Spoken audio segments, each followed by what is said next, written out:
Hi there, I'm going to show you how to replace a battery on this Chevy key fob. Here's what you need. You need one of these 2032 batteries. You can get these off Amazon, they're really inexpensive, and there's a link below in the description that will take you straight there.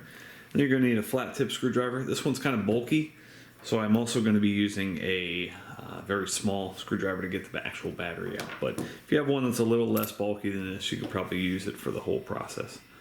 Okay, so first order business, doesn't matter if this is out or not. There's a slot right back here. Stick your screwdriver in there and just pry it up. Should come up pretty easy, and just push that off right there.